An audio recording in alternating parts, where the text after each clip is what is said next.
আসসালামু আলাইকুম everyone. Welcome back to my kitchen. আশা করছি আপনারা সবাই ভালো আছেন। আজকে আপনাদের সাথে শেয়ার করছি সিমের বিচি দিয়ে মুরগির মাংস রান্নার সহজ ও মজাদার একটি রেসিপি। আপনাদের কাছে আমার ছোট্ট একটা রিকোয়েস্ট, আমার ভিডিওটা ভালো লাগলে লাইক, কমেন্ট এবং শেয়ার করবেন। আর চ্যানেলটি সাবস্ক্রাইব অথবা ফলো দিতে ভুলবেন না। প্রথমে এখানে সিমের বিচি নিয়েছি 500 গ্রাম। সিমের বিচি একটা বাটিতে পানি দিয়ে ভিজিয়ে নেব। এখন খোসা ছাড়িয়ে নেব। আমি কিন্তু সিমের বিচিগুলোকে রাতের বেলা ভিজিয়ে রেখেছি। সবগুলো খোসা ছাড়ানো হয়ে গেছে। এখন ভালো করে ধুয়ে নেব। এখানে দেশি একটা মুরগি নিয়েছি। মুরগির মাংস আমি ভালো করে ধুয়ে নিয়েছি। আপনি চাইলে এখানে যে কোনো মুরগি দিয়ে রান্না করতে পারেন মজাদার এই রেসিপিটা। চুলায় একটি পাতিল বসিয়ে 1 কাপ পরিমাণ সাদা তেল দিচ্ছি। তেল গরম হওয়ার পর সাথে অ্যাড করে দিচ্ছি 3টা এলাচ, 3টা লবঙ্গ আর মিডিয়াম সাইজের 2টা দারচিনি এবং 2টা তেজপাতা কেটে স্লাইস করে দিচ্ছি। এখন অ্যাড করে দিচ্ছি কেটে রাখা 1 কাপ পরিমাণ পেঁয়াজ কুচি। সবগুলোকে নেড়ে দিয়ে ভেজে নেব 1 মিনিটের মতো। এখন অ্যাড করে দিচ্ছি 1.5 চামচ পরিমাণ রসুন বাটা এবং 1 চামচ পরিমাণ আদা বাটা আর 1 চামচ পরিমাণ জিরে ও গোলমরিচ বাটা। আপনারা আপনাদের পরিমাণ মতো অ্যাড করে দিবেন, আপনারা যে পরিমাণে মুরগি এবং সিমের বিচি রান্না করবেন। আমি এখন মশলাগুলোকে ভালো করে কষিয়ে নেব যাতে গন্ধ না থাকে।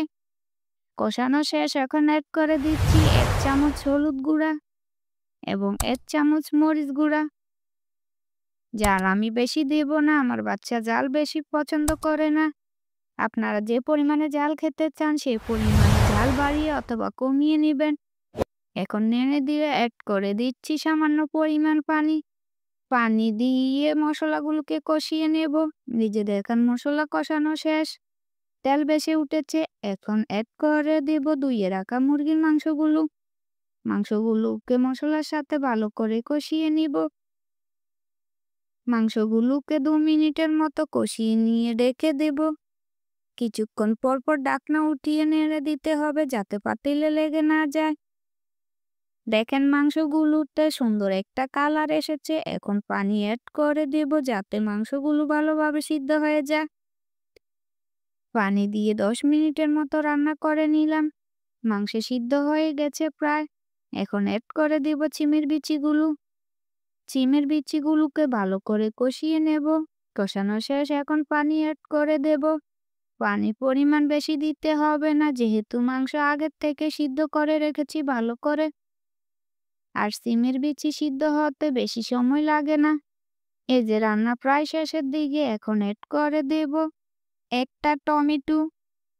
টমেটো দিয়ে নেড়ে দিয়ে অ্যাড করে দেব 4টা কাঁচামরিচ সুন্দর একটা ফ্লেভার আসার জন্য।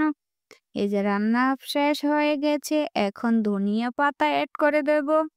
ধনিয়া পাতা অ্যাড করে মিশিয়ে দিয়ে বলক আসার পর উঠিয়ে নিব। এখন একটা বাটিতে উঠিয়ে নিব। এই যে দেখেন রান্নার ফাইনাল লুক। আমার এই রেসিপিটা কেমন হয়েছে জানাবেন।